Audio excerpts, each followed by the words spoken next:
అమరావతిలో ఎక్కడి నుంచి ఎక్కడికైనా 20 నిమిషాల్లోపే చేరుకునేలా ప్రభుత్వం ప్రణాళికలు సిద్ధం చేస్తోంది.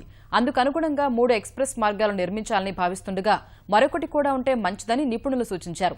మొత్తం మీద త్వరలోనే 7 ప్రధాన రహదారులకు ప్రభుత్వం టెండర్లు పిలవనుంది. రాజధాని ప్రాంతంలో ట్రాఫిక్ రద్దీ ఎక్కువగా ఉన్న సమయంలో కూడా ఏ మూల నుంచి ఏ మూలకైనా 15 లేదా 20 నిమిషాల్లోపే వాహనంలో వెళ్లగలిగేలా ప్రభుత్వం చర్యలు తీసుకుంటోంది. రాజధానిలో రహదారుల నిర్మాణంపై రవాణా రంగ నిపుణులు, అధికారులతో ముఖ్యమంత్రి చంద్రబాబు నాయుడు కీలక సమావేశం నిర్వహించారు. ఇందులో ఢిల్లీ, సూరత్, విజయవాడకు చెందిన స్కూల్ ఆఫ్ ప్లానింగ్ సంస్థ ప్రొఫెసర్లు, వరంగల్ ఎన్ఐటి, ఖరగ్పూర్ ఐఐటి ప్రొఫెసర్లు, నిపుణులు పాల్గొన్నారు.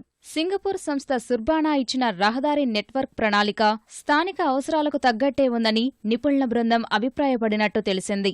రాజధానిలో 3 ఎక్స్ప్రెస్ వేలను సుర్బానా ప్రతిపాదించగా మరొకటి కూడా ఉంటే బాగుంటుందని నిపుణుల బృందం ప్రభుత్వానికి సూచించింది. దానిపై అధ్యయనం చేయాల్సిందిగా ముఖ్యమంత్రి అధికారులను ఆదేశించారు.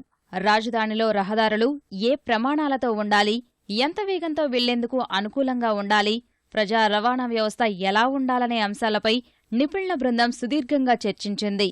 2020, 2030, 2050 నాటికి రాజధానిలో జనాభా ఏ విధంగా పెరుగుతోంది, ఆ మేరకు రహదారి వ్యవస్థ ఎలా ఉండాలనే అంశంపైన నిపుణులు సూచనలు, సలహాలు ఇచ్చారు.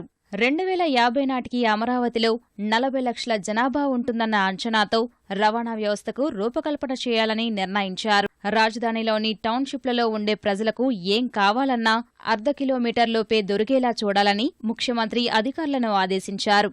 బయలుదేరిన చోటు నుంచి 4-5 కిలోమీటర్లు ప్రయాణిస్తే ఎక్స్ప్రెస్ దారికి చేరుకునేలా రవాణా వ్యవస్థ ఉండాలని స్పష్టం చేసినట్టు తెలిసింది. మొత్తంగా రాజధానిలో 7 ప్రధాన రహదారులకు త్వరలోనే టెండర్లు పిలవనున్నారు.